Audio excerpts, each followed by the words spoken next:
is the Levels Podcast. I am your co-host, Justin Horo, joined, as always, by the Triple OG, and our boy is back, TNT. Before we get into any more of the show, bro, had a little trip up north, went up to Cairns, Great Barrier Reef. You getting amongst it? Did the reef, did the Daintree, seen a few of the natural wonders of the world. Got a little bit darker, but still not competing with you two guys. Which you always do. But just want to send a message to Dan and Kemp. He wants to wrestle. He can name a time and a place, and I'm there. I'll bring the blow-up pool. You bring the baby oil. Jelly wrestle, for sure. Let's get this done. How was Gilligan's? Did you go to Gilligan's? I did. It's big. There's so many backpackers, you man. You get lost. I think I went in there once. I think I got lost for 3 days. Absolutely insane. I'm actually up there on a punters club trip in November. Yeah. So I was on a bit of a fact-finding mission. It was a Miss O's birthday, but I was also on a fact-finding mission. You need to go by yourself. Wait, you need to go with the boys. Yeah, that's it. Different vibe. Absolutely crazy. Huge joint, good fun. But Cairns is just paradise, man. It's gorgeous. So good. So good people, Good people. Very I love it much up so. north. Yeah. Love it up north. Brilliant. OG, multicultural round at Belmore on the week, throughout the week. Give us a bit of a wrap on that, brother. I know you did some stuff for the NRL. Yeah, I did. That's awesome. I sort of got thrown into it. I didn't know what was going on that whole day. I don't really read. I'm not a schedule reader. You know, I just get there. You know, whatever time we. Time and place for OG. I know we had 7 o'clock coaches meeting. That's all I got to be there for, and then I'll just go there for the whole day, whatever it is. But it was a lot of mucking around. Long story short, there's a lot of reviews, previews, all that kind of stuff, like reviewing the game. The boys had a day off. They're all coming in. They were excited. Great win on the weekend. And they go, "There's a multicultural day out there." I'm like, "Fuck! What are you talking about?" So I go out the back. 500 kids. Abdo's there, looking unbelievable. He was 7 out of 10. He looked 7 out of 10. Yeah. He was looking good. He's out of dog range. Yeah, the NRL was there. Sonny Bill was there. Petitani was there. So Sonny Bill and Petitani hosted. So I was talking to SBW before it. We're having a good chat. He goes, "I'm doing something out the back." I'm like, "Yeah, sweet." Didn't know that I had to really be there. They go, "Mate, just come out and just watch." Hazem Masri's there. I'm there. Bobcat's there. So Sonny Bill... being Sonny Bill, I thought he's done. It was pissing down rain. Abdo just held his, like the umbrella. You could see it was pissing down. You couldn't even hear Abdo when he was talking. It was that loud, the rain. Oh yeah, Tuesday. Fucking insane. It was insane. So when it was Yeah. pissing down, that's when Abdo was talking. He was trying to make. He said he had a great message. He said some great things. And then we thought it was over. And he goes, Sonny goes, well, I've got some. I'm glad we got some ex-players in, some good friends, some multicultural background. Hazem Masri and Willie Mason. Stitch up big time. So I'm got to sit there. So you didn't know it was coming? I didn't know it was coming. I just thought I just had to be there. That's where you do your best work, though, off the cuff. Ad-lib, mate. Just get out there and just and it was perfect. You know what I mean? We just spoke about, I spoke about when I first come down from a young kid from Toronto West, and it was all Aussies, and it was couple of Indigenous families, one Polynesian family, one Greek, you know what I mean? Mainly all Australian. Then get thrown into the melting pot of like Belmore. And, like you're walking down the streets and Muslims, I didn't know what a Muslim was. Yeah. I didn't know that sort of religion. Hazem Masri educated me my whole time there. Yep. Sonny's a Muslim now, so I respect their religion because I've always asked Hazem so many questions about what's happening and all that. And this is like 2001, remember? 2001. Yeah. And then, Hazem, no one really knew about it. And then next minute, Hazem was getting, a lot of shit getting thrown at Hazem's way. And Hazem was teaching me about the Quran and all that kind of stuff. And I was like, I respect that sort of stuff. I was brought up a Catholic, and everyone has their own beliefs, and I'm all about that. You believe in whatever you believe in, and you believe. And you're right. At the time, though, AG, that was all I respect. All I do is respect Hazem because he's a devout Muslim, and he's one of the nicest, greatest humans you'll ever meet, and a role model for that community. He's been amazing, and then just walking down Belmore, kid from Toronto West, mate, of course, and a kebab and all this fucking other stuff, and all this food and all that sort of. Didn't know what it was. Hassan Sailor brought me into his house and invited me for dinner. Now, I just lost my father just then, so I'm like, we used to sit down all the time, kibbeh and all this stuff that I know now. Back then, I'm like, the fuck is this? Do you know what I mean? I was sitting there, it was like raw meat. I'm like, raw meat? I'm like eating that shit. You know what I mean? I was just like eating all this other stuff and falafels and all the stuff that now. It's all pretty but food bonds everybody. Yeah, pretty much that was our main thing. Even with Sonny coming over, food bonds every just people. Yeah, you know, like we all come around sport and food, bro. Sports, food, rugby and league food bring people brings together. everything together. Yeah, you know what I mean. It was really good. You know, I don't mind getting up there. Fucking Sonny knew that I can handle that sort of shit. It's easy. Yeah. But Haslam spoke really well. You know, and I just said at the end of it, and I just said I think that the NRL put it on there, just like. At the end of the day, if you're from a different religion, if you're from somewhere else, and you're looking at people and you're judging them by what foods they eat or whatever religion they are, that's terrible. You can't be bought. You can't have that mindset. You know, you just judge everybody. Everyone's a human race. There's no black, there's no white, there's no yellow, there's no brown, there's all that kind of stuff. You know, so these young kids are so impressionable at this age. Yeah, and no one's born racist. No one is born racist. You know what I mean? And Belmore, Bankstown is the melting pot in Australia. And, you know, it's great that the Bulldogs do. They've always been at the forefront of Multicultural Day. Yeah. You know, they've always represented that. And I had it at Belmore, and it was a beautiful day. Beautiful awesome, day. Brother. I know how proud you are of your heritage and your background. What does Multicultural Round mean to you yourself? Yeah, I just think it means, you know, there's I think it was 61 nationalities playing right now in the NRL. How good is that? 61. I think something else. 41 or 61. Yeah. Don't quote me on it, but it's massive. Yeah. We'll find out. Someone in the comments will let us know. You know, Sonny Bill, he was great. Like he's become a great leader. He's always been a great human, but he's fucking owning what he is now. I know he knows what he stands for. He's all about the people. He's all about his religion and his heritage, and I love that. And it's you know, just me being like multicultural is just like is representing everything. You know, you're Māori. You know what I mean? Like amount of Māoris and Polynesians and Indigenous and half caste and half this and half that and like Greeks and Lebanese and like everything. You know, we all come together for rugby league, and there's no race when you're talking about like rosters and stuff like that. You know, like just say when I first started, it was 5%. Yeah. Now you're talking, you know, well over 50%. Yeah. And if you don't know how to communicate with different races, then you're not going to make it as a coach or a player in this day and age, or a leader, if you have those, if that mindset is not all about the brotherhood and everyone's the same colour, all that kind of stuff, you will not be in a team. Awesome, brother. Well, great work. Well, let's roll on the show. Before we get into the show, though, make sure you do all the good stuff for us. Like, subscribe this channel if you're watching on YouTube. If you're on Apple and Spotify, go on, leave us a review, give us those 5 stars. All the good stuff keeps the juices flowing, keeps the show going. Been flying. It's been a crazy couple of weeks, boys, but loving it, getting into it, having a good time. As always, we thank our partners, the TAB, the OGs of the betting agency, and this is one of their biggest weeks on the calendar. TAB's big day is on this Saturday, Mace. Yep. Get your mates together, get down to the pub. We talked about a few pubs that we could potentially be going, but there's been a bit of a change of plan. Where are we going? We're linking up with the TAB. We're going to go down to the STEYNE Hotel. They're having a TAB activation on down there. So we'll get amongst it. What a great pub. Yeah, I think the Lad Bible's going to be down there as well. But the STEYNE OG, that's where I did my best work. Are we getting an Uber? Of course we're getting an Uber. Yeah, we're going to get an Uber because, hey, remember, drive, gamble responsibly, all the good stuff, no drinking and driving. So we'll get an Uber over. No, I'm just saying, we haven't been drinking So we're going to drop the shoulders. Yeah, okay. Yeah, we're going to drop the shoulders. We're going to have a bit of a punt. We're going to watch the slipper. We're going to be handing out some TAB merch. There's going to be some draws, some raffles. Like I said, this is where I did my best work. Remember back in the day, if we had a Friday night game, OG, we did it in 15. We roll down to the STEYNE, have a couple of sneaky little schooners, have a little punt. Sometimes I even did that when we had a Sunday Arvo game as well. What was that? Join up? Is it Ivanhoe? Up the stairs? Oh, yeah. I'm having a blank on it now. Talking about, yeah. One of the great joints. That was the after the STEYNE. But yeah, I mean, after the STEYNE, it was in the mall. Yeah.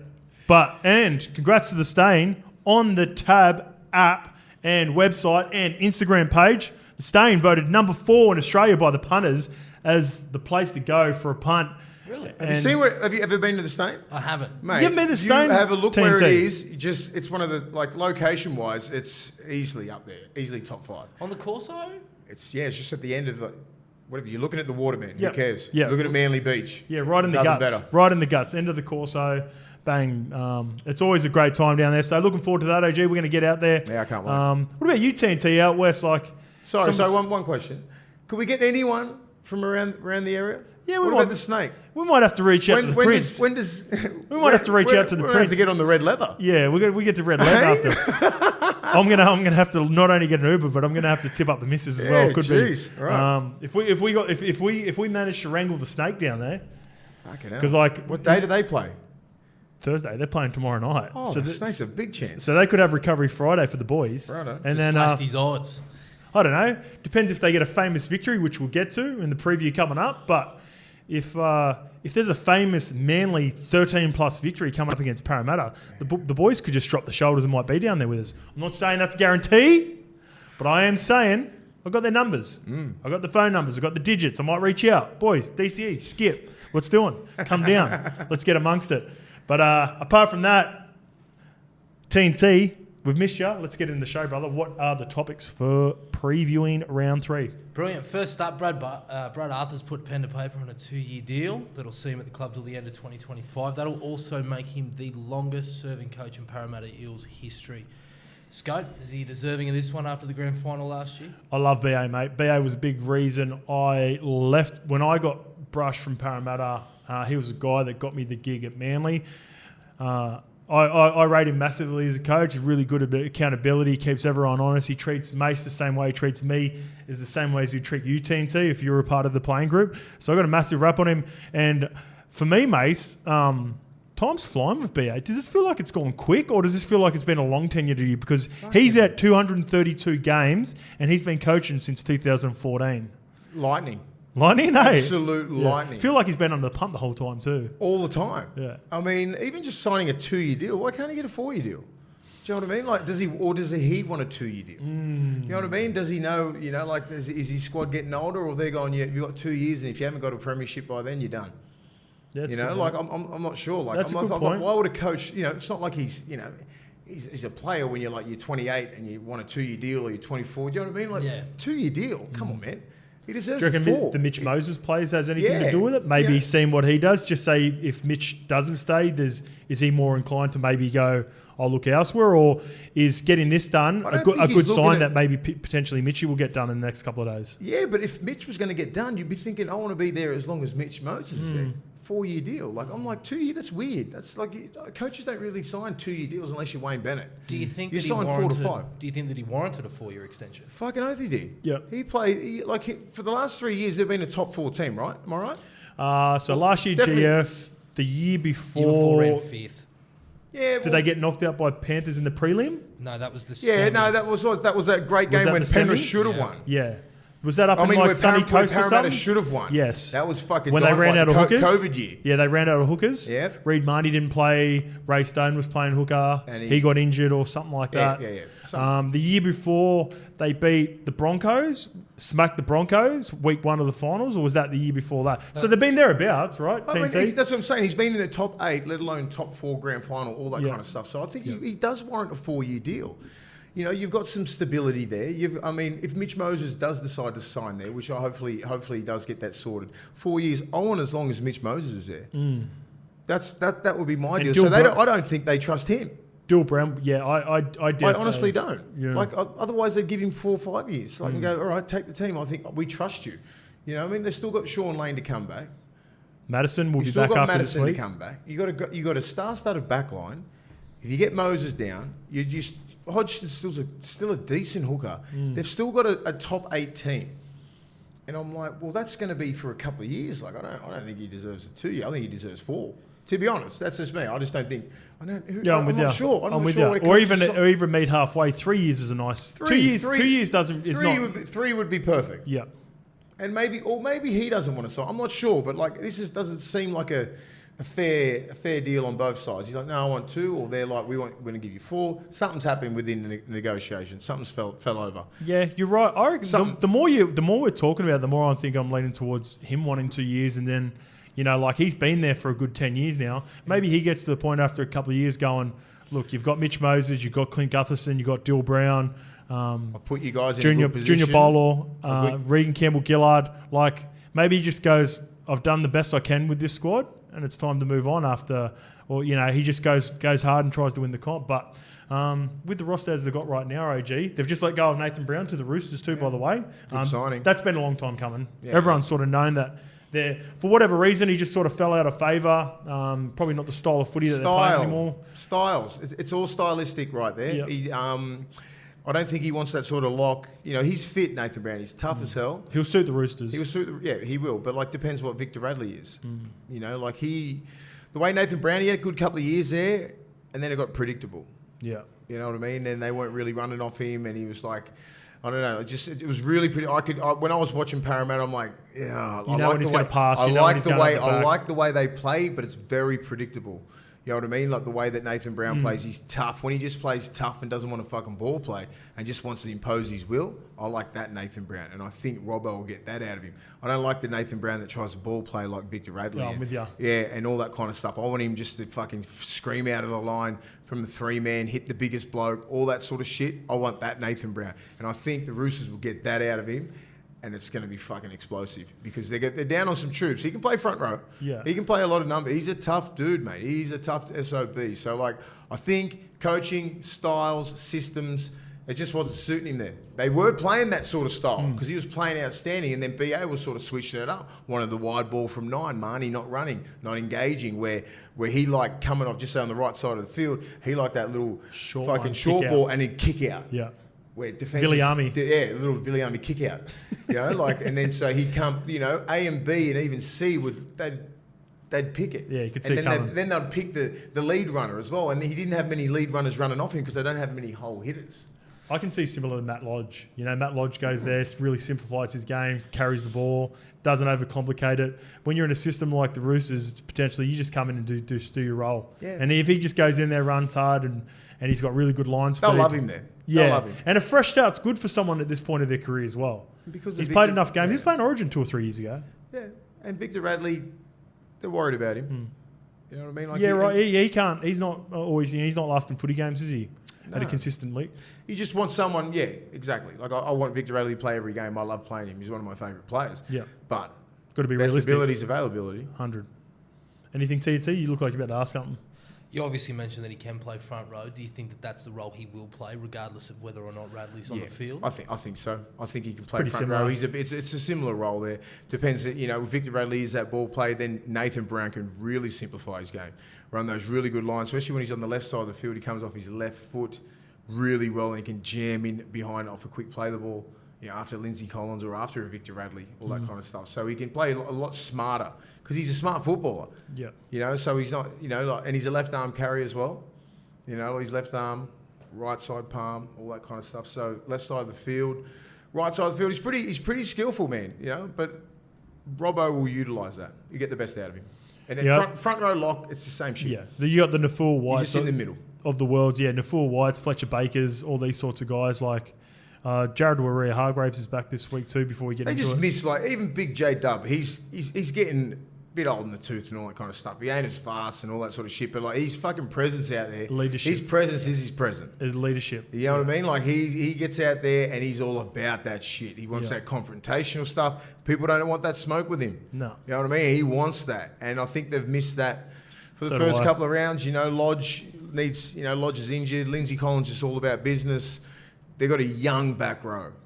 Really young back row, and they're not the fucking hardest dudes. You know, they play tough. Egan and Nat Butcher, they play tough, man. They're tough kids, will be back but soon. They're fucking they're not massive back rowers. You know, where J Dub gets on, he installs that sort of toughness into those kids and confidence. Yeah, you're right. That's what he does. He's Brings on the field, confidence. and then they want to impress him. He has that presence. So yeah, that's true. True. Just the way that he plays and carries himself and how he gets the best out of these other young kids.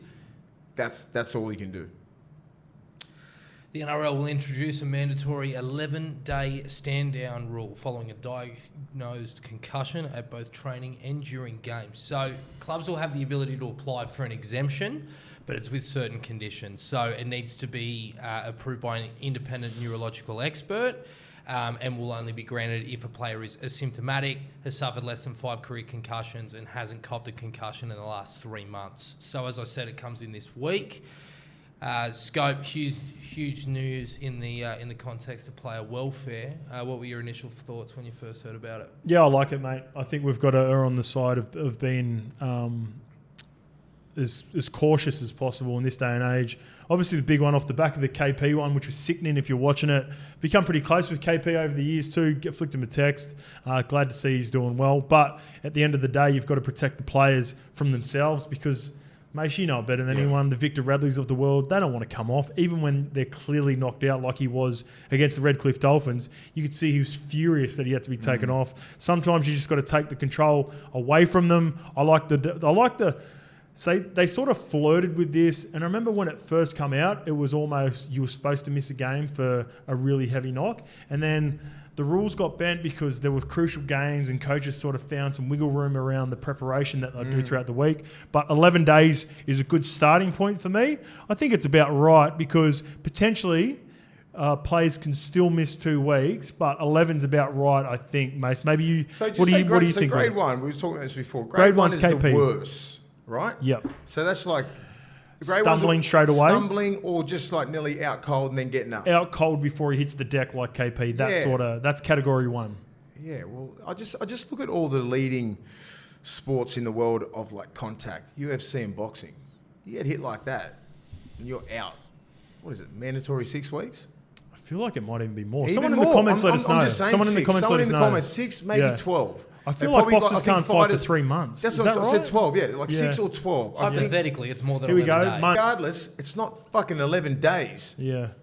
Like how do we get that? How do we find that balance? Why have boxers who are in this contact sport for hundreds of years, they've figured it out and it's mandatory right there, but we're getting hit in the head a fucking hell of a lot. Yeah. And we just give you 11 days.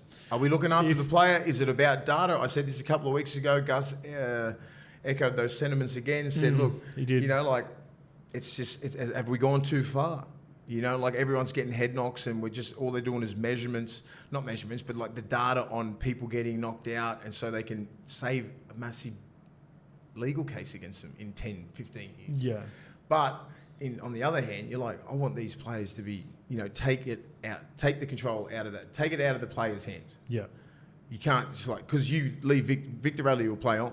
Guys like Mark O'Mealy and all these blokes, they'll play on. They don't care. It's a badge of honour back then. And it still is. Some of these young kids, they cut from that cloth. You got to take it out of their hands, and the NRL, you know, needs to do this. You know, because I think it's a good step. fact, the grade 1, you know, guys getting knocked out like that. Fuck mate, it needs to be more than 11 days. Grade 2 and 3, which is less. I think that should be 2 weeks, 3 weeks. You know what I mean? Like that's not getting knocked out, but like if you're talking about a proper knockout, like bang straight out like on the Caleb ground, on the weekend. On the ground, yeah, on the ground. Then you get back up like you've just been hit with a fucking right hand to your head, and you're fine after 11 days. You're not fine. You are not fine. Why? Like as I said, like boxing, UFC, they're the knockout artists. Yeah. And they've gone. You know what? It's the same hit, isn't it? Yeah, to be fair though, they're playing dead. Like, yeah, we take a lot of hits in rugby league, but they're basically purely trying to knock each other out. Like, they're looking for that killer blow every single time to win a fight. Whereas rugby league, yeah, we don't want to see it, and it's quite common. Don't get me wrong, but they're probably maybe 4 to 5. And the whip. We've talked heaps about the whiplash. Before and what sort of effect that has. I remember watching the movie Concussion, right? And with the same OG, like it was scary watching that. I remember we watched that movie and then I went to train and had a little knock. This one in the south of France too, by the way. Yeah. Had a little fucking had a little knock of training. Jokes aside, told the baguette I'm out. Just rolled out. I think it was more a placebo thing. Yeah. I watched the movie, felt like a little bit dizzy, but for me, I like it, mate. So if your opinion is they could go even a little bit further, I'm not against that as well. But I think it's something that they'll keep working with the players. The NRL will monitor this now.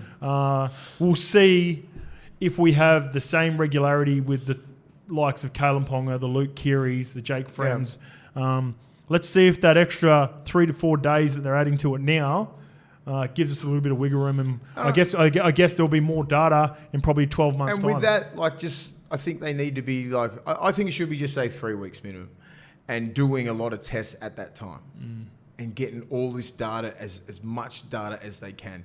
All they're doing is measuring, or not measuring, all they're doing is like writing down, he got knocked out, not the symptoms, not anything like that. They're not really doing all that much. They should be getting tested every week how their brain is, you know what I mean? Like all these sort of, the neurosurgeons should be coming, they should be doing a lot of stuff, a lot more stuff than just going, have 11 days off, man, do a couple COG tests and pass that sort of shit. It's not thorough enough. I just don't think it is. If they're serious about us not having fucking concussion and CTE and all this sort of stuff, if they're serious, they'd take this serious, a lot more serious. They would. Yeah. It's just like, 11 days seems right. Who the fuck comes up with 11 days?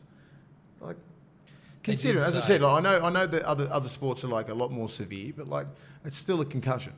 Absolutely. Moving on, James TEDESCO signed a new extension that'll keep him at the Chooks until the end of the 2025 season. He'll be 32 once that deal expires. I'm not sure he'll be done by then, but Scope, how do you see this transition sort of coming about with sort of Suaalii or even Joey Manu? Yeah, that's a good one too. I didn't even think about Joey until you said that, TNT. It's a tricky one trying to manage here for the Roosters because there's a lot of... See, I didn't even take in consideration Joey. I think Joey Manu in particular, now that you've said it, is more of a...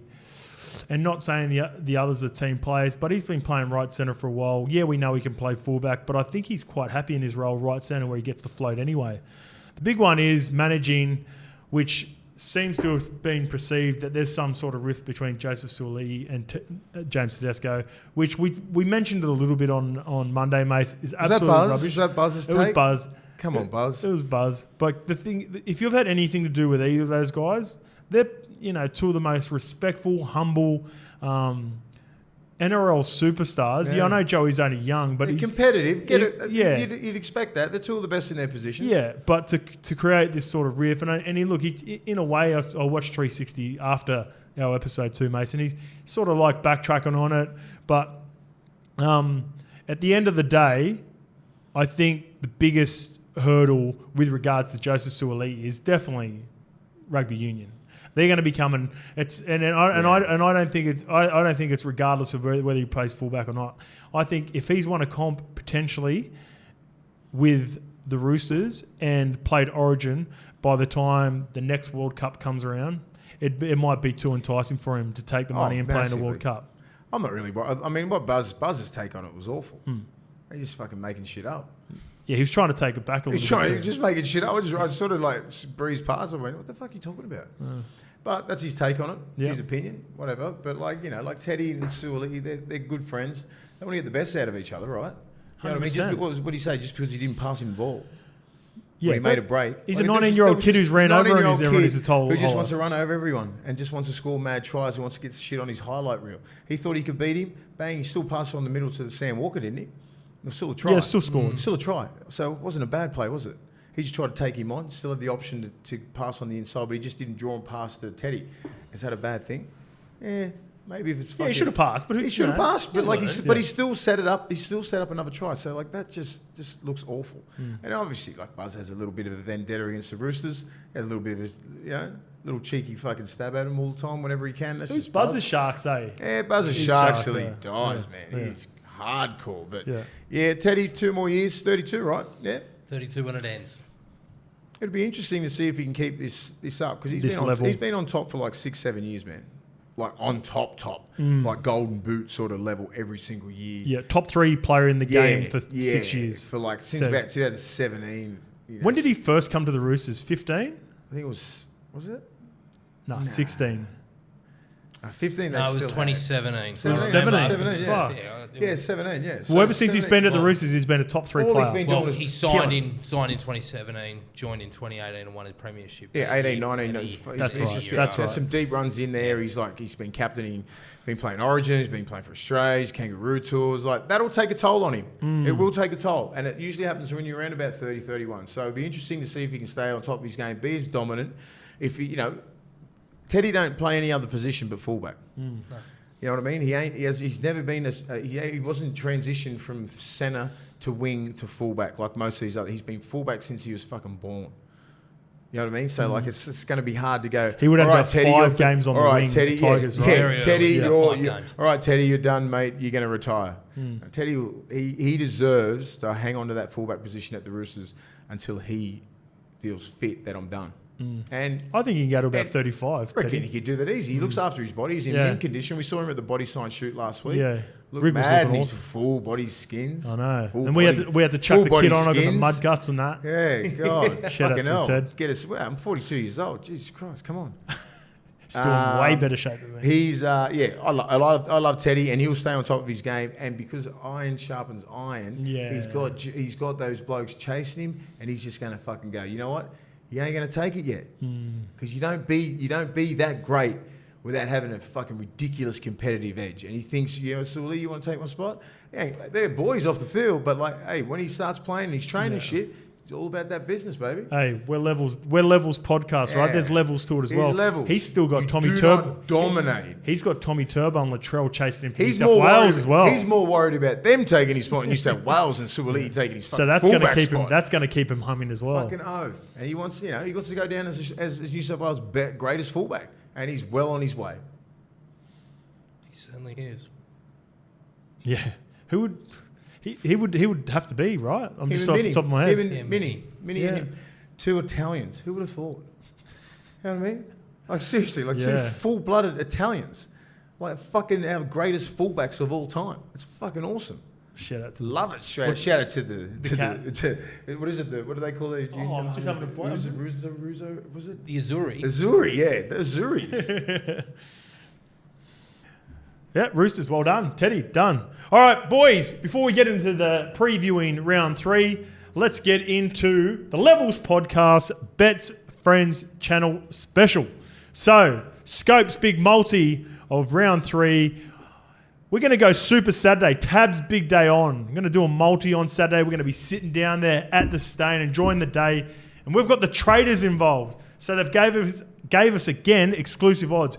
Unfortunately, we missed out on the Rabbitohs against Panthers last week, but we hit Jeremiah Nanai anytime jam.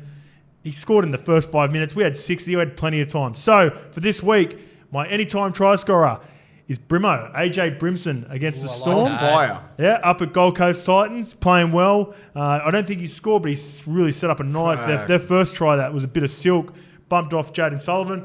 And I'm going to roll with the Dragons plus 11.5 against the Broncos, OG. So the traders have given us a set price of $6.50. That's exclusive to the Levels Podcast channel on Bets Friends. So get in there, come and join us. Remember, that's a max bet of $25. And as always, OG, TNT, gamble responsibly. So that's the bet. How do you like that one, OG? Just off the top of your head. I remember last week when Nanai scored, I was like, yes. Yeah. And I'm like, this is how I don't know much about it. I said, does that mean something? Yeah, did we get it? Did we get it? Did we win? And I go, nah, bro. I go, South fucked us the night before. I like that one, mate. You put a lot of thought into it. I did. I had no idea. Well, because I want to have a big Super Saturday. I want to be down at the Steyne, enjoying having a couple of schooners. Bang. AJ Brimson hits. Anytime jam. Bang. We hit the golden slipper. Yeah, I like it. You know, straight into the. I've just had a blank of the golden slipper horse.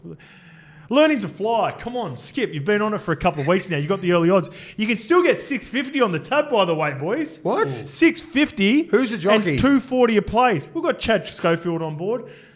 Chatty goes all right, but we've got a beautiful barrier. Barrier 4. Going to be rolling next to Cylinder, the favourite in barrier 3.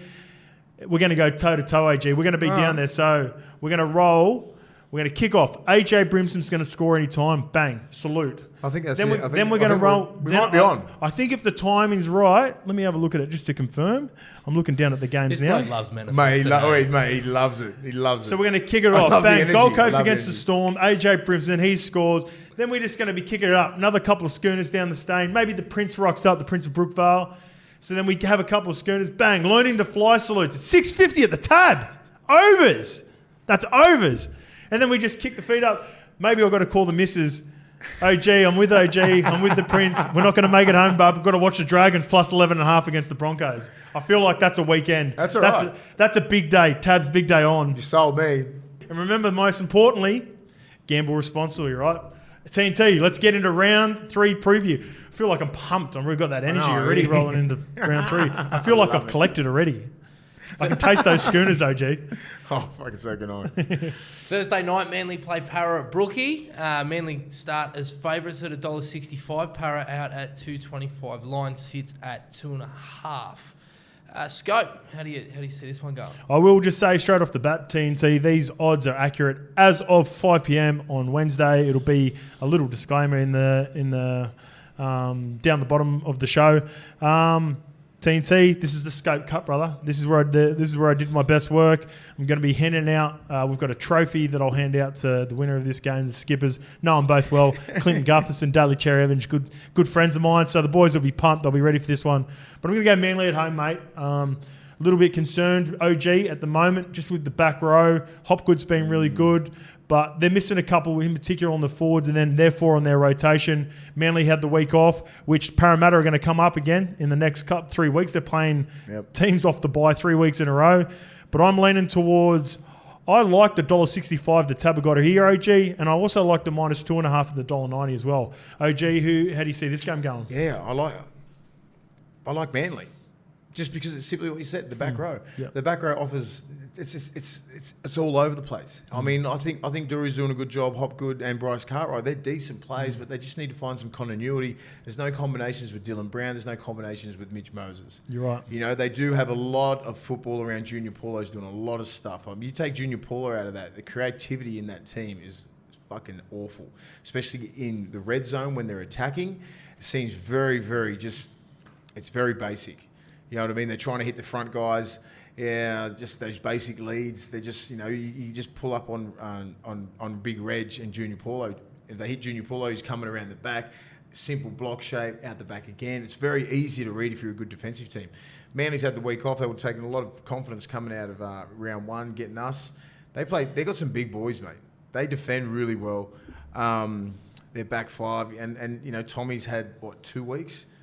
To prepare, yep. He was on. He looked a bit 60% in your game. He was on shells. Yep. He was on eggshells, and he got through the game, which I fucking loved because I want to see that kid just kill it.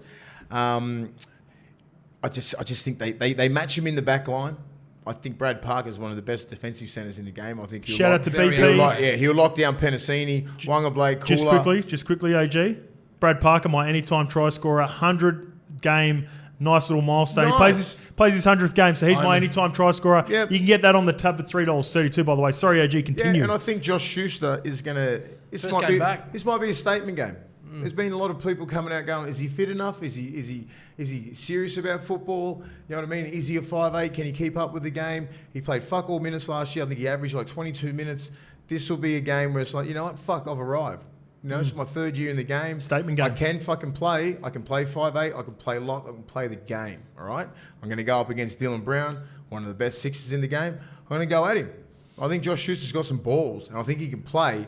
I think it's like he'll go, all right, people questioning a lot his toughness, this and that, like a lot of shit. You get questioned that kind of stuff. I want to see this kid come out and just go, you know what, fuck it, I'm here. I think people more question his engine and durability. Yeah, well, I'm saying the engine. Do you think Bill Brown misses Sean Lane heaps, OG? He's missing Sean Lane? He misses him massively because who's he got on that left edge? Bryce Cartwright.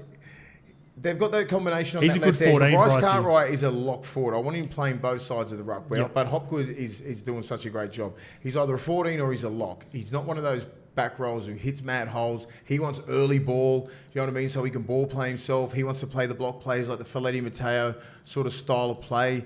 You know what I mean? Like his fucking skill set is so high. But like you can't limit him to one side of the field where, he has been, and he's been playing some good football. I'm just happy that he's in the team and he's playing some really good football. But like he is a left side back row, but it's a different sort of style of play. I like him in the 14 jersey. Yeah, but it's a different sort of style of play. He wants early ball off Dylan Brown, where Lane hits those holes. You're right. And Gutho's got that beautiful timing on him because Lane runs those little nice little out balls, cold lines, and then he's got that little flick, and Gutho's right there, especially right on the line. He don't even look. He doesn't even look. That's how good that combination is. And Gutho is right there. So Gutho's either going to come around the back. So when Dylan Brown, he's looking to either hit Gutho, or when he goes short, Gutho's line is directly on his right shoulder. and he just flicks it up right near the line, and he just catches it and usually scores, or something happens out of that. Or he fakes that way and he goes out the other way. You know what I mean? Like, so he's got Penasini there, or he's got Wonga Blake, and it's just a lot of fucking football happening off Sean Lane. Yeah, I agree. And they do miss him. I think they miss him out of everyone. He's their number one guy because he creates so much. Fucking North Queensland game, man. If he wasn't going, they don't go. He's had a big 18 months. If he don't go, they get beat by North Queensland. That's how important he is to that team. And I think they might struggle this game. And I think, Taniela Paseka is a fucking giant. I saw him out there, and he's playing with some fucking. He's not injured this year. Yep. He was a bit busted last year. Ola Kawatu, beast. Jake Trebojevic, fucking Croker hits like a tank. Aloe, Tuolangi. Decent team, man. It's a decent team. Yeah. So we're both on Manly? I'm on Manly. All right. Brad Parker, first selection of the Grateful Eight. Brilliant. Friday 6 p.m. game. Newcastle are back at home up against the Dolphins. The Dolphins start favourites. Fuck, is this a 6 o'clock game on Friday? Yeah. $1.58 with Newcastle out at $2.40. Line sits out at $4.5. Fuck, I hate ads. Look at this. I've got Crocs all over. Whose fucking iPad's this? Crocs. You've been searching Crocs? Get off. There we go. Come on. You sweet now? Yeah. You got the Knights and Fins? Few injuries for Newcastle this week, but very tough performance on Sunday. Is there a world where they win, Scope? Nah, too many outs for me. So what did you say, 240 they got? I don't like the 240 about Newcastle. I don't really love the $1.58 about the Dolphins as well. It's a scary game for me, Mace, but Newcastle missing so many troops. No Kalen Ponga, no Brayley, no Saifidi, Jacob, and Elliot. no Frizzell. So, Elliott's still a week away. He didn't play last week as well. So, the Dolphins could go 3-0, OG. Here. I think so too. And I've, by the way, for the Grateful Eight, Hamaso Tabuai-Fidow, 1 in the first round, 2 last week, $2 for him to score in this game. Maybe he scores a couple. Maybe he just goes in order. Maybe he goes 1, 2, 3. Who knows? But $2 about the Hammer against a decimated Newcastle team. I like those odds. Yeah, I think Dolphins all the way. I know it's in Newcastle, but I just don't think that they don't have the team. They don't have the troops. The Dolphins, as I said, they got some proper first graders in here. They don't have superstars. They got stars. I think they'll miss Jeremy Marshall King, but you got Cody Nikorima, who's probably a little bit more creative with the ball. And he killed it in Queensland Cup on the weekend. He's got talent. He's played for New Zealand. He's got that talent. But look at that. I just don't think the depth is not there. Crossland at a hooker. You got Jack Hetherington, Brodie Jones. Leo Thompson. I know he's been playing well the first couple of weeks. I know they're not household names, but when you're playing against guys like, Bromwich, Nikorima, Wallace, Kafusi, who is just on a fucking tear. I mean, if they go left, their left side. If you're Tyson Gamble, you're watching your fucking Herschels all game. Lachlan Fitzgibbon's got to watch out too. He's taking back rolls and middles. Yeah, he's coming at you, and I think just the way that he's really attacking everybody, everyone's feeding off it. I think Sean O'Sullivan's been outstanding. I say Katoa, the Bromwich, Jared Wallace have been good. Everyone is doing their job, and that's the recruitment that he's done. We spoke about it on Monday. The recruitment that he's done. He's recruited first graders. Yeah, like veterans. Yeah. They're all 200 gamers or 100 plus. No even Asako and you, like 100, 120. People don't understand experience and all that kind of stuff in all these key positions. Even, just say with the Brenko Lees and Ewan Aikens, well over 100 games. Yeah. They're vets. Yeah. They know how to get through games, So you got a couple of real young kids there with Newcastle. It'll be hard up there too. The Knights fans deserve something special. I love Newcastle Knights and love playing there. But, they're going to get outclassed. Scope? Yeah, leaning towards. I don't love it. But the Dolphins could be 3-0, $1.58. No, they will. This will be like I know. Last week it was going to go down as one of the best wins in Newcastle history. I reckon. Yeah, but unbelievable win. Unbelievable. That's all circumstantial, right? It's all circumstantial. You get delivered those cards when you're playing, and you deal with them. They dealt with them unreal. Now you've just got these players out, and they're out. Yep. Friday night blockbuster, boys. The Sydney Roosters will play the South Sydney Rapidos. Our friends at the Tab have South as favourites at $1.70. Chooks out at $2.15. Line starts at 2.5. Scope, is this going to be a close one? Yeah, I think the odds really reflected at the Tab here. TNT 2.15. It's a proper coin flip for me. Both these teams are going to be pumped. As we said, one of the OGs of OGs, Jared Warrior-Hargraves, is back. Looks like Radley will be back after missing a game with his concussion. Souths get Totola back, I believe, as well. So both Radley and Totola missed respective weeks with the concussion, so that really stiffens up both of their middles. The line plus 2.5 about the Roosters, I don't mind that. It's obviously been pumped. It's coming to $1.85 as well. I'm going to roll for my grateful way. I'm rolling Trell Mitt. That's it. I feel like he loves playing these sorts of games against the Roosters. Every time I feel like he plays the Roosters, he crosses for a meaty or he's thereabouts. So he's setting them up. So give me Trell Mitt at $2.60.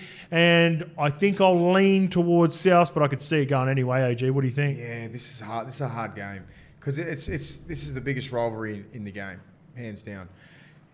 Big JWH coming back. You know, these young bulls like Totola and that, they're going to go at him. And, you know, J-Dub's not going to fucking hold back.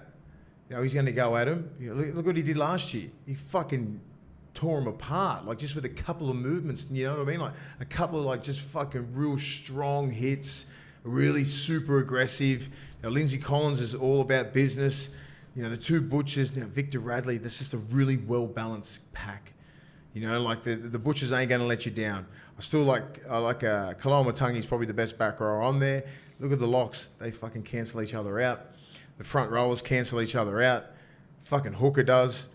Cheekham and Butcher. Like this is very evenly matched. And then you have a look at the back lines. Like this is one of the most even games you'll ever see. So I'm going to go with the Chooks as well. This will be a little bit of a statement game as well. I like that. I just think they'll be like, you know what? Fuck you. You know what I mean? It'll be that game. You think you're going to win the comp, like because the Rabbitohs are pretty cocky at the moment. I thought they were going to go at the Panthers and fucking get the job done pretty easy out there. Trell was speaking some, you know, he was chest out. When he got it to the foot of the mountain and said chest out. You know what I mean? It was a bit different by the end of the game. They weren't far off, and now they've got a couple of middles back, and they've bolstered them back. But at the same time, the Roosters have got some big heavyweights coming back with Hargraves and Victor Radley. Yep. The impact that they make and the amount of confidence that these other kids get and players get when he's in the pack is fucking second to none. You know what I mean? So, like, you got to understand the influence that he has on these younger players, Jared, and same as Victor Radley. When you're out there, Egan Butcher and the Butcher boys, they fucking think they're 6'5" and 120. Yeah. They think they're Jared. They just roll W. Jared. Mason in 2004, 6'5", 120. No, sub 5 over 40. Please, that's what they think they're doing. You know what I like about Totola coming back, Mason? A really underrated play for him too. Got a big rap on Hamas Ali.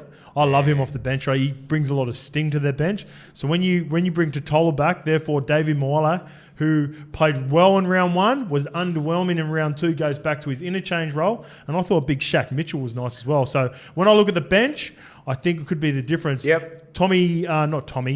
Jimmy Tedesco, the skip, come out throughout the week, and I think it was around his signing news and said they lost their shit last year. They really both teams really did. So they went crazy, eh? It's that's fucking loose, that game. It was a crazy game. You know, Trell's coming out and calling it Trellians after the game too, remember? I love it. This is the best. I think that was the game. Mate. I think that was the game that he called it Trellians. So, you know, and then the Roosters ended up getting them, didn't they? It was unbelievable.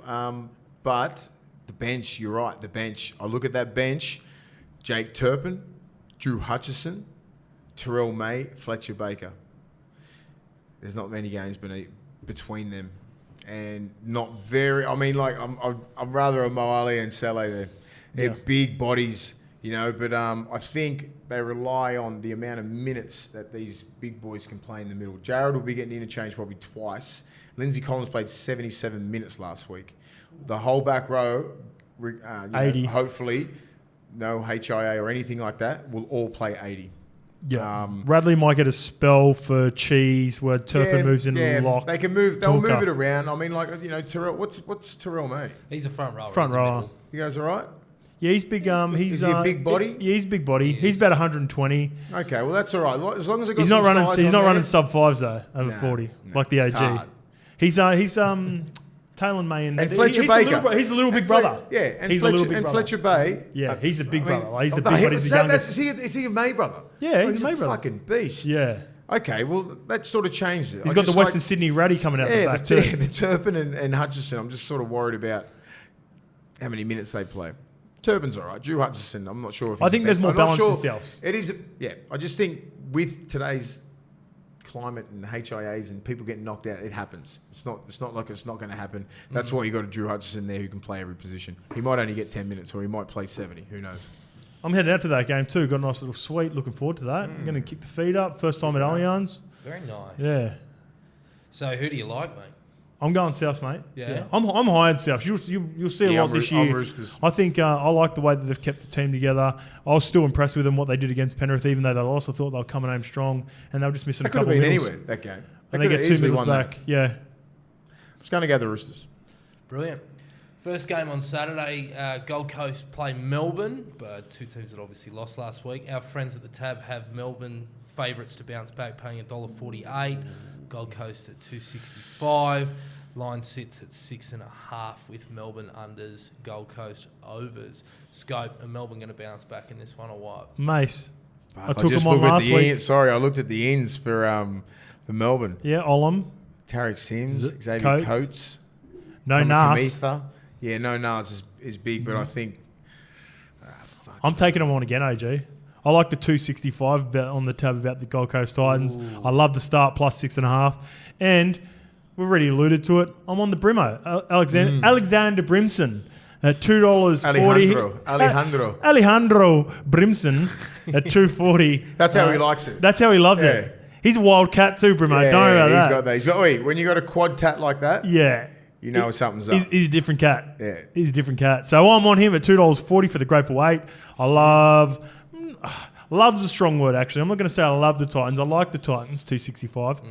I love the 6.5. They're 265, are they? Yeah, they're dogs. They're underdogs against the Melbourne Storm. And the Melbourne Storm still, like, when I look at the Melbourne Storm and the team right now, right? Let me get it up in the list. Nick Meaney, unreal round one, still not a proven fullback for me. Justin Olam, massive in. Xavier Coates, massive in. Tyron Wishart, yet to be determined whether he can play 6. So therefore, they've got Jonah Pezzett, the young kid I've been talking about in the under-19s, mate. Very excited to see he's one of Braves boys too. I'd be starting him. Wishart's not at 6. Wishart's not at 6. Or maybe they take the sting out of the first 20 minutes and then bring him on, because then he would be on David Fafita's side, because Wishart's been playing... Okay. No, he's not. Jerome When's Hughes the last time right. Melbourne had back-to-back losses? Can we have a bit of research on that? Because I think it's fucking hard for them to lose 2 in a row. I think they lost a couple. I think they lost a couple last year. But so just say I reckon they've done back-to-back losses twice in 15 years. It's fucking very rare. They haven't missed the 8 in, like, what was my stat on Monday, since 2002, apart from the 2010 salary cap. Yeah, that doesn't count. And plus, I just think they wouldn't be happy the way they played last week. They would not be happy. You know, we got the best of them at the start of it. You know, they got about, I reckon they played good for about 20 minutes in the second half, but they would not be happy. And Titans were underwhelming too against the Dragons. Yeah, but just the system and the way that their mentality is, Melbourne, they're different. But if they don't, they're built different. But if they don't, they lose to the Titans. I know. Is it panic station? I know this. Yes. This is a whole different conversation. If we're sitting here and the Titans beat them by 20. Or something like that, or convincingly like we did back 13 plus, like we did last week. That's when I'm going to go. Okay, well, something's up. Did you research, mate? It was actually, you're right, Scope, it was last year, but it's more recent than you think. They lost to PARRA in round 25 in that shootout for the top 4, and then they bundled out first week of the finals against Canberra. Before that, they wouldn't have lost it much, though, to Mace's point. They did. Yeah. Hold on, yeah. Oh, yeah, okay. Yeah, let me find it for you. They lost 3 straight in July, so they lost so they lost to Manly, 36-30, round 16. Oh, they did go on a bit of a shit run, didn't they? That's right, 28-6. The loss to the Sharks round 17, 20-16 loss against Canberra. Was that during COVID? Doesn't count. No, it wasn't. It was last year. Last year. And then they actually went 4 straight without a win. They lost to South 24-12. Stop looking at Crocs. Back onto the Titans. Though. Shout out to younger brother of Big Tino, Isaac, for Saw Mala'awi. Yeah, nice. Yeah, little young bro. He's going to make his debut. How That's good's pretty that? cool. But brothers, you know what I mean? I'd love that. That would be awesome, bro. I would have loved to have played for the I I would love to play with first grade with my brother, but things don't always work out. Yeah, awesome. Who's your tip, boys? Just finally. I'm going. Yeah, I'm leaning Titans. AG. Melbourne bounce and back. If they don't get the job done, You're going to come over my side next week. yeah. I'm done. 5:30 game Saturday. Munster will be back actually next week. Sorry, Team T. Yeah, Munster right. could be back. Yeah. Friday. Sorry. No, we'll start that again. Saturday, 5:30, the Cowboys take on the Warriors. Our friends at the tab have North Queensland convincing favourites at $1.30. Warriors start outsiders at $3.50. Line sits at 10.5.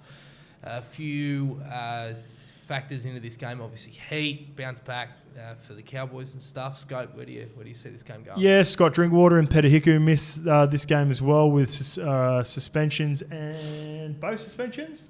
Could both. Someone will correct us anyway. It's a tricky game, OG. Although I'm on the Cowboys, I'm not overly confident. And the $1.30 that the Tabber got, I don't want anything to do with that minus 10.5. I could be wrong. Imagine the Cowboys come out and completely blow them out.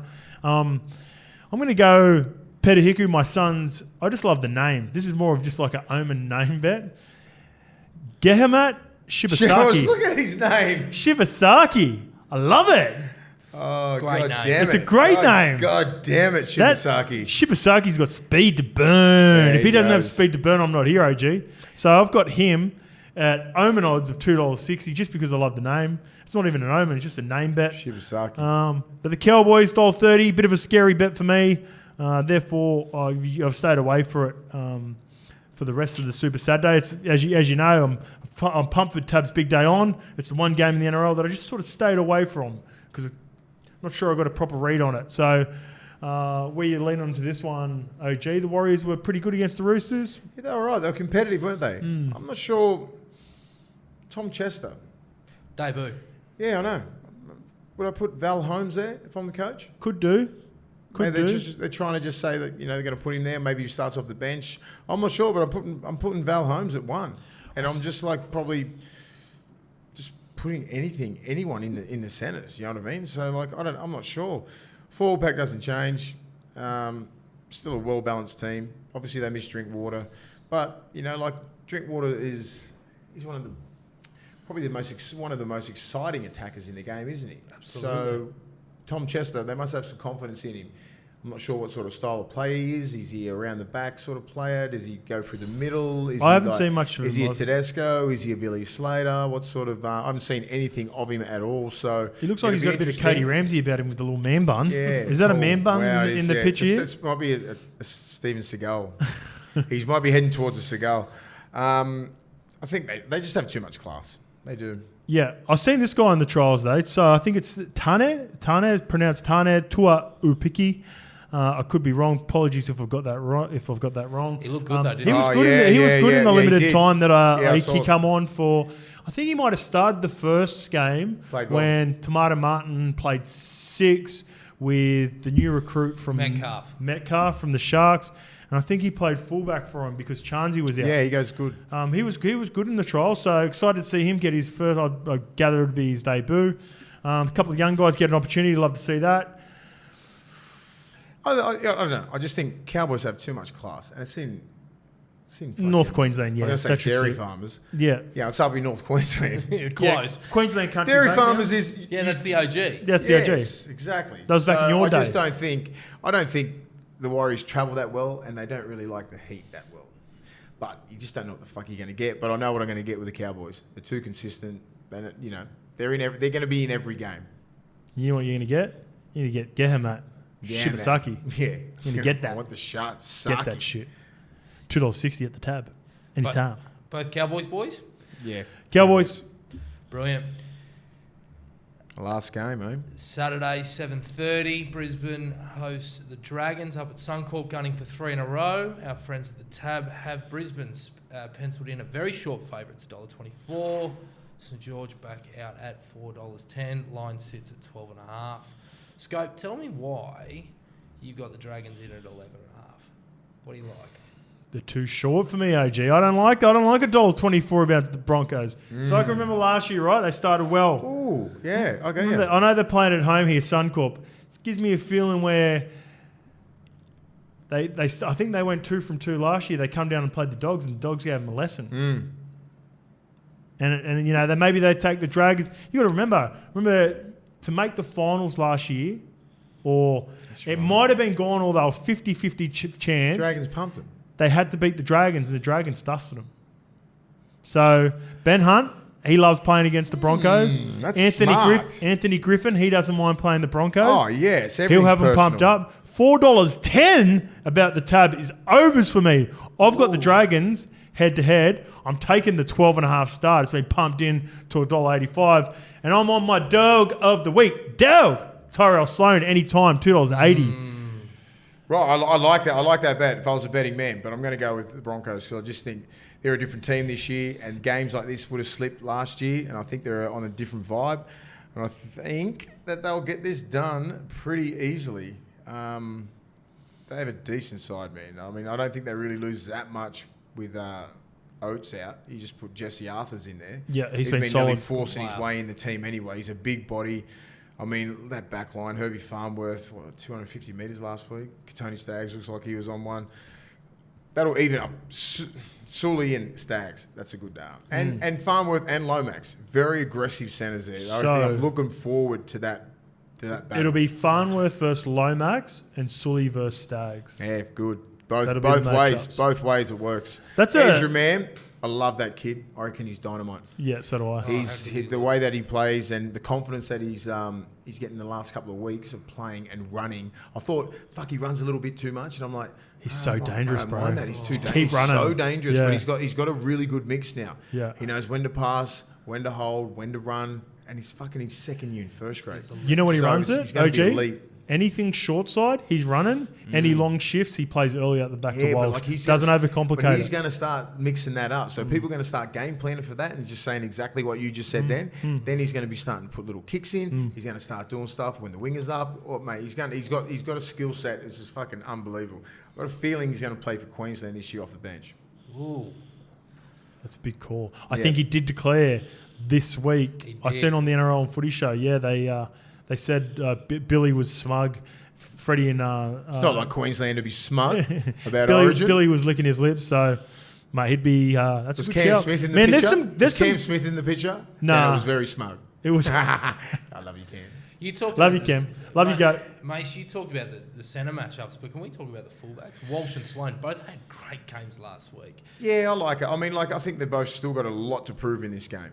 Sloan, especially in this league, Walsh really wants to solidify himself as at Broncos the next big thing.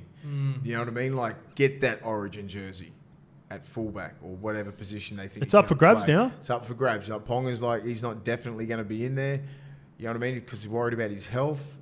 Tyrell Sloan, great confidence. I love seeing that. I want him to play like that every single game. I'll be so happy for him. I want him to succeed in this league and kill it. This would be Titans pumped him early, bro, and he kept on coming. Yeah, that's what I'm saying. He's put on about 3 or 4 kilos of muscle. He's got a little bit more confidence, and he's going at it. He's playing against the best team in the comp at the moment. So this is where you get judged. It's fucking. Hey, you're playing at Suncorp. It's fucking 40,000 there. The Bronx will turn up, and they're gonna fucking hate this team, and that's when you fucking earn your money.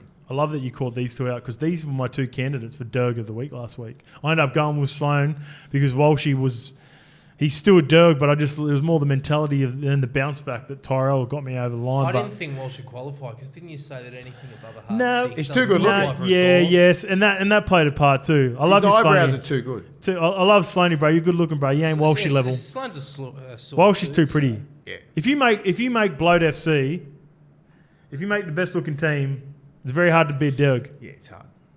Very hard. He needs a couple of stitches in his eyes. Even Cam Murray. In his eyes. Yeah. His Fucking eyebrows. Sorry, Broken mate. nose. He needs to get a Tommy Talau. He needs Jack Cam Murray can be a dog now. Yeah, Cam Murray. Yeah, Cam Murray's got to be. He's dropped from a 9.5 to about an 8.5. I reckon. So, like don't worry about the forward pack. Yep, it's pretty solid. Jaden Sewell was outstanding. Murdoch Masilla was unbelievable. Big fucking Blake Lowry was unreal. That was Jaden Sewell's best game in a Dragons jersey. Yeah. That was. I'm not against St George. I just think the mindset of Brisbane this week, and just like, they'll be going, fuck, we're not that team from last year. We need to get out here and do the business. So Brisbane? Yeah, Brisbane. Sky? Dragons. Gotcha. Ooh, that's good. I like it. Friday, 4 o'clock, Dogs are back out at Belmore, playing the Tigers. Yeah, it's Channel 9 game. Yeah, our friends at the Tab have the Bulldogs in at $1.29, Tigers out at $3.60, Lions sits at 10.5. Scope, tell me why I should hope that we get it done. I think it'll be tricky, mate, just because of this TNT. So the Bulldogs come off a really good win against Melbourne. They'll be feeling good about themselves. OG will be keeping them in check, don't get me wrong. But when you're the Tigers, mate, and I've been in this position before when I was at Parramatta in 2012, when everyone's beating down on you, everyone's telling you shit, you have all these articles about after the match. It's just... you can't wait to play footy, OG. So it's going to be a tricky game for you boys, bro. Yeah. They're going to have to be up. I actually don't mind the start of the Tigers, but I think the class and the recruitments that you guys have made will just be able to get them over the line. But I think it's going to be tougher than... I know yous aren't going to take them... take them softly, but I think a lot of fans will be looking at this going, TNT, you're a tragic Tigers fan, probably, not happy with the way they've been playing. I reckon you'll see a bounce back performance from this week. They're in the position that we were last week, going down to Melbourne. You're exactly right. And so we knew how hungry we were going down to Melbourne, and that's what they're going to bring to Belmore. It's fucking this is the inner city, the inner west, so to speak. It's a fucking game at Belmore. Yeah, you know what I mean. It's going to be packed, fucking full of just crazy fans. This is what rugby league's all about. You want to be playing these games. You know what I mean. It's going to be a beautiful day. It's going to be fucking packed. If you're a Bulldogs player, I never got to play at Belmore. I never did. Only in Jersey Flag and shit like that, not first grade. I would have fucking killed someone to play there. Seriously. Like, I look at it and I'm just going, fuck, we would never have got beaten at Belmore. Hopefully these kids feel that way and understand how important it is to play at Belmore, playing in front of your fans. They're going to be fuck all West Tigers fans there. And I know that, I don't think they're down on confidence, Tigers. I honestly don't. No. I just think that they just haven't, they are keen, they're ready to roll. The stats, they're leading a lot of important categories. They're first or second in a lot of important categories to win games. They're just not putting the ball over. They've got no polish. They're gonna be throwing a lot of football at us, but we just need to keep playing how we're playing. I'm not worried about those guys. T. This is your game. Go on, T. Go on, What do you got, bro? As a Tigers fan, I'm not as worried as other people are about us. I just think that we're missing the final pass. You'd be worried if you didn't understand the game. Okay, fair call. I'm not worried just simply because it's errors, and we've gone from playing such a conservative style of football under Maguire to now playing the most flamboyant style you've ever seen with these players in motion, and we're throwing all these different exotic shapes. I never expected this to get off the ground this month, this season. I really did think it was going to take a little time to turn around. So I'm not too worried. The minute that we start completing sets, we're rolling downfield. Brooks and Dewey are kicking and controlling reasonably well, and our defence is okay. I don't see us winning this week simply because of the Belmore factor and the fact that you blokes looked sensational last week. But it's not panic stations, and anybody who is panicking, I really don't believe that it's warranted. I agree. Well said, TNT. I think the one concerning bit with the Tigers, and this is where it can lead to frustration for winners, is when Uppy Carousel was getting out and he was looking around, he just couldn't find anyone to drop. He couldn't find someone to push on him. So if that doesn't get corrected in the next couple of weeks, I don't care what they do, how many fucking passes they make. If they don't get that sorted, where you're not pushing off arguably the most creative 9 in the game, who has got a proven track record at not only the Panthers, but at Manly and at Rabbitohs before, putting people in the best possible position to make meters, get quick play the balls, AG. Imagine playing off Uppy back in the day where he's creating one-on-ones for you. It'd be game over for you. Yeah, and it'd be taken. So the boys got to get on the end of it. Yeah, because he wouldn't have had that much time. He come back just after the World Cup. He would have come back in January. They've already had six 6 or 7 weeks of hardcore preseason, and that's when your continuity and your combinations start working. He would have come back. They wouldn't have really rushed him into every session, I'm sure. And it's pretty, as I said, they do play a very expansive game, and it's very taxing. And, they go left to right, right to left all the time. They don't really stay in one sort of area where they, near the post. It's just like shift one and then shift. They play very expansive sort of game. Very taxing on the big guys. Yes, very taxing.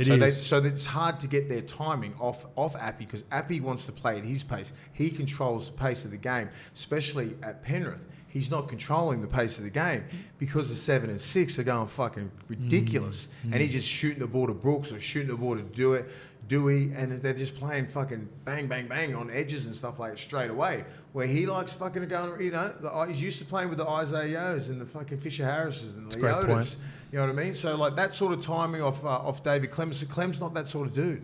He's not hitting holes. Clem just wants a wide ball, bang, he loves collision. Toi Kamanu, he loves collision as well. So you got these middles, they're not real genuine ball players. They don't go out the back. They don't have an Isaiah Yo. We lack a 13. Yeah, so they don't have that. And look at the young kid, Paul. He's a gun, but he's not a ball player. Blore, he missed last week too. Kepoa, like 3 back rows there, all genuine hard runners, good workers, all that kind of stuff. But like, there's no genuine ball player in there. They're just going to. So what do you think they're going to do? They're coming straight through the middle. We just need to be up for it. Got to match it physically. They're going to come out of the blocks at 100 miles an hour, and we just got to be there. How's the feeling been this week amongst the boys? Yeah, it's after great. The first win? There's nothing. A win. This time last week and the week before after Manly, you're just like, holy fuck. You know what I mean? And then to have the mental capacity to go bounce back mentality. Next game, Melbourne, beating those guys. It's belief now. That's why it's dangerous for the Tigers, because they want that. They believe in the system. They believe in the coaches. They believe in what we're doing is right. And now all they got to do is just keep working and just working on their craft and just keep getting better and better and better. And the belief will keep growing and growing and growing. It's only round 2. Ockenbaugh rolling around in the middle. Ox has been great. I mean, like, he's been on the wing, but we've got some decent wingers there. I think Carraz is a fucking gun. Absolute gun. I reckon he's a future Origin player. Yeah, I honestly do. He has Origin. He has Origin written all over him. Yep. He's a fucking gun. He's young. He attacks everything at 100 miles an hour. He epitomises what a Bulldogs player is. Yep, I agree. He does, and I love that kid. He's a really good kid, really respectful. I love seeing him. I want to see him succeed at the highest level. So, Jay, back to Ox. He had a great preseason. Dude's 6'4" and 110 kilos, or 108 kilos. Ripped, fast. It's not too late to make a change. He's got the build. He's got the build to play back row. Yeah. We've been putting him in the left on rights and just putting him at left edge, or it just hits holes. Like he's no fear. Yeah. Like, you know what I mean? So like, he doesn't have to make all those decisions. Tony Williams started on the wing. You know what I mean? Like, I think he can make that People transition. Forget that. Parramatta and he's that guy. wing. We're putting him at 14 because he can play. He can play anywhere in the back line, and he can play anywhere in the forwards. Yeah, I like it. So I like it. And he's a really good kid. He's a great clubman. And I think if we simplify his role, he can actually make a big difference off the bench. Yep, I like it, OG. I like the 220s as well. Johnny Bateman, obviously, for the Tigers, and Carl Olopu. He was on the extended squad. He must be, they're tinkering around him. He's still a young kid. He's still very probably young. a couple weeks away, or even. Very young, very raw. Like, he didn't have a preseason. Yeah. The wrestling component is such an important thing for these young kids. He's willing to hit, you know what I mean? But he's not playing against kids anymore. He's playing against men who have been in the game for like 5 or 6 years. So, like, he wants to hit you, but then it's the next transition into underhooks and all that kind of stuff. Hips in close, getting heavy, all that kind of stuff. He didn't do any of that. So that's what he's been working on, all that kind of stuff, because if you want to go to the next level, it's twice as fast. Levels to this shit. There is levels. And he understands that, and he's been working on his game, working on his craft. So, obviously, he's a great young kid, does some things at training, you're just like, holy shit. Yeah. How the fuck did he do that? Why is he? He's strong, and he's got the best attitude, and he's willing to learn, and he listens. I love it. Great for weight. Fox scored against his old team last week in the Melbourne Storm. He plays his team, his OG team, in the West Tigers. So I'm going Fox again, $1.75. Nice. I think that just happens. That's nice and easy. Hey, Foxy's going to score on the left-hand side corner. He's going to get he's going to hit the badge. I know where he's going to score. I know it. He's going to get after it. He's right in front of the crowd. I reckon both halves too. I think he might get a double. Oh, yeah, nice. I like that, AG. All right, last game, TNT. Just quickly, who do you like? I know, obviously, who's. Yeah, I think it'll be closer than what a lot of people think. Nod your head like that, mate. Oh, he's getting. I'm going Tigers. No. Yeah, I'm on the Dogs. Beautiful. Dogs. I think it'll be closer than what people think, though. Yeah, it'll be a good game. Last game down in Canberra, the Raiders play the Cronulla Sharks. Our friends at the tab have Cronulla as favourites, $1.65. Canberra at $2.25. Lines in short at 2.5. Scope, how do you see this game playing out?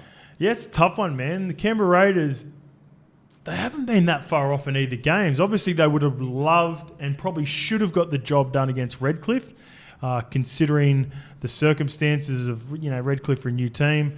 Canberra, I always feel like, I don't know the history of it, we don't have to look back. I always feel like they're slow starters. They build into their seasons. They come home strong last year. Cronulla have been impressive. I thought they were even impressive in the loss against Rabbitohs, considering no Nico Hines. He's still out. I'm leaning towards Cronulla, but I don't love that they're a $1.60 favourite at Canberra. Canberra's still a tough place to play, man. They've got some fucking dogs in that team. They're not going to make it easy, but I'm leaning towards a guy that me and you both love, and I think we both think he's underrated, OG. I'm leaning towards Jesse Ramian at $3.10 anytime against probably the most suspect thing about the Raiders is their left edge. Yeah. I think they're going to really develop into players in Harley Smith-Shields, and Albert Hopewadi jumps on that left edge as well because Geordie Rapps is still out. But when you look at the other side, Matty Timokor and Nick Kotrick, they're a more established right edge for me. So they're going down Talent. So you're looking at Talakai and Katoa.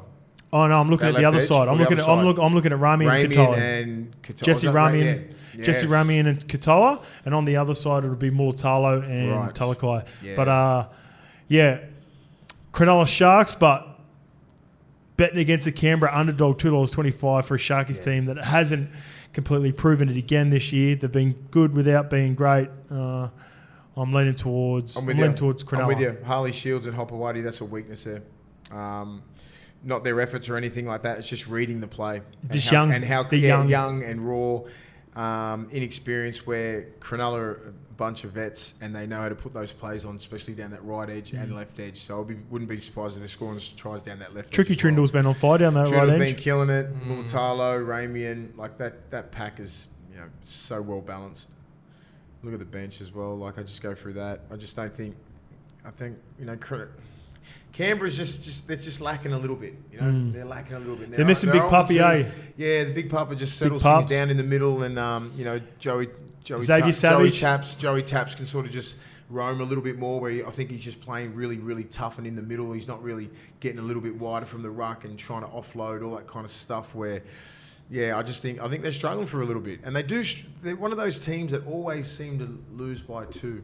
They'd go through a season and 2 or 4 points at 10 games. Yeah. You're like, fuck, we lost by 2 or 4 points. Yeah, all the time. They had that record the year before last, where they lost heaps of games under 4 to 6 points. Otherwise, they would have come 4th. Yeah, but they come 12th. So I honestly don't think they have the team to beat the Sharks. Royce Hunt, big in. I like him. We're impressed with him. He would have got the starting job against Braden Hamlin-Uele. But you think so? No, you think Royce will? Because I think they named Royce starting prop against us. That usually was an indication of how you're going to go into round 1. Oh, yeah, it was the last trial, was it, against you guys? Then he got injured, so Royce had the nod on Braden, but Braden goes, all right, well fuck, I got it now. I'm not going to let it go. Iron sharpens iron. I always say that. So he just does. He doesn't want to lose his spot to a young kid. He's going to say, hey, another couple of years before you get my spot. But Royce Hunt will be out there trying to get his starting spot. So it'll be a good game. Yeah. Fuck, they've got a good team, Sharks, a good squad, man, considering no Wado, no Nico Hines. And we're still looking at it fuck, they should be able to beat everyone. Beat Canberra down there, yeah. And they're still favourites. Right, I'm going the Sharks. Sharks for me too. Beautiful. That's all of them. All right, thanks for joining us on preview round 3 this week. We'll check in on the review. We'll be down at the Tab venue of the STEYNE Hotel. Tab's big day on. the biggest event on the calendar for the tab. We're pumped for it. Races, 3 big games of footy, Mace. Yeah. Couple of schooners with the boys. Come down and join us. Have a good time. See you down there at the STEYNE. See you.